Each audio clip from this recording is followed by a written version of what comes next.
In this exercise, I'm going to introduce you to the detail panel, which includes options that allow you to sharpen the detail inside of your image as well as apply noise reduction.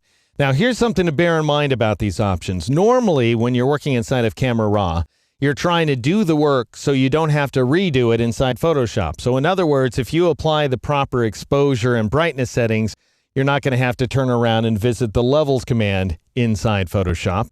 And that holds true for noise reduction as well. If you apply the proper noise reduction settings, you won't have to further smooth over the noise inside Photoshop. However, that doesn't apply to sharpening. Sharpening inside of Camera Raw is a very different creature than your unsharp mask, smart sharpen, and high pass inside Photoshop. Those commands, the Photoshop commands, were originally designed to sharpen for output. So you wanted to sharpen your image so it looked great on the printed page. You can, of course, also sharpen for detail, you can sharpen for contrast, you can sharpen for effect. There's a lot of reasons to sharpen inside Photoshop. The sharpening in Camera Raw, by contrast, is designed to sharpen for input. Specifically, you're trying to correct for the softness that's applied during the demosaicing process. That is when you're converting that single channel of linear data to a 3-channel full color image. So with that in mind, you want to work fairly subtly with these options. So you want to apply just a little bit of sharpening with the idea that you will further sharpen the image in Photoshop.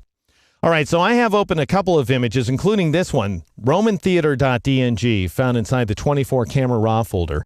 And we're starting with this photo because it's a typically low noise image. That is, it's already exposed quite nicely. We're not drawing a bunch of noise out of the shadows, and the ISO is set to a low setting of just 100. So that helps us out. Now, I have applied a few corrections. This is the original uncorrected version of the image. I'm going to click on the flyout menu, choose Apply Snapshot, and notice I've gone ahead and saved out my default settings. I also have basic adjustments. I'll go ahead and choose that, and that would be the most basic adjustments applied from the basic panel. Notice I have this little exclamation point down here, and that tells me that I applied these adjustments in Camera Raw 5 or earlier, because those older versions of Camera Raw use this different noise reduction process known as Process 2003. So the question becomes, what this exclamation point is asking, would you like to update to Process 2010, which is included with Camera Raw 6 and later? And the answer is yes, if you want to get any work done inside the detail panel. So go ahead and click on that icon to update the process. You will gain access to more of the noise reduction functions here. And you may notice a slight shift in your image in the background. In my case, didn't really make much in the way of a difference. Now, the thing is, the adjustments I've applied so far don't really go far enough. For example, I didn't correct for the geometric distortion inside this image. So I'm going to click on this flyout menu icon again, choose Apply Snapshot, and choose Geometry. And in this case, I'm going a lot farther with my color adjustments. As you can see, I've got a lot of clarity going on as well. And my philosophy here is that you want to push the image as far as you want to push it. I don't know any other way to put it than that. There's no reason in being tepid with your modifications. You might as well go all the way and make your image absolutely as good as it can be. Anyway, now I'm going to go ahead and zoom in, and notice there's a reason for this.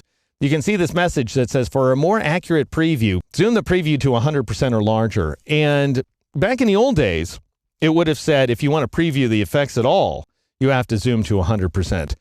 But now you can see the effects of sharpening when you're zoomed out. It's just not going to be entirely accurate. You still can't see the effects of noise reduction at all unless you're zoomed to 100% or greater. And that's a very important point, because you may look at your image and think, gosh, it's so noisy when you're zoomed out, even after you've applied noise reduction settings. You've got to be zoomed into 100%, or the preview that you see will not represent the noise reduction at all. So you'll see a noisier image than you'll really get. The other thing to bear in mind, though, is, and this is a positive, is that I'll switch over here to lens correction for a moment. The chromatic aberration options, they didn't use to preview at zoom ratios below 100% either. Now they do. So there's some good news for you. Anyway, I'm going to switch back to detail, and I'm going to press Control-Alt-0 or Command-Option-0 in order to zoom in to 100%. And then I'll scroll over to this portion of the image right here, let's say. And what you're going to see if you're working along with me is that there's very little noise to work with inside this image in the first place. There's not really much in the way of noise showing up in the columns. You might see a little bit of noise along this wall, for example. So areas of, frankly, flat luminance might show a little noise. And then these very low contrast areas, such as in the clouds, you'll see noise there. All right, so let's visit these noise reduction options down here at the bottom of the panel.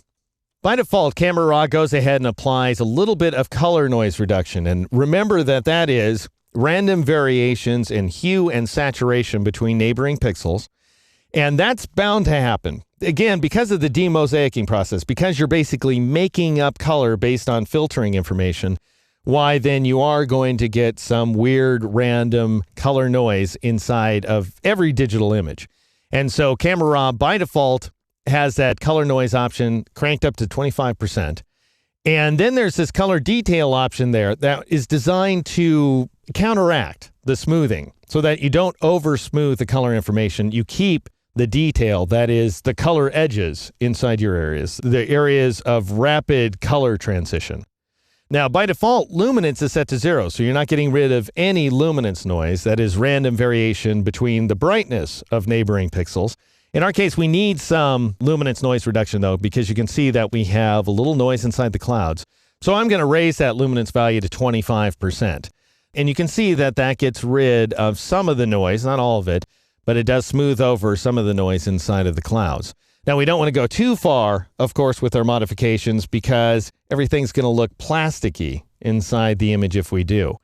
Now, the idea behind this luminance detail option, which automatically sets to 50% once you raise the luminance value there, the idea here is that you're trying to keep your edges. You're trying to keep your luminance edges inside the image. It's a good idea to do so, especially inside of low noise images like this one.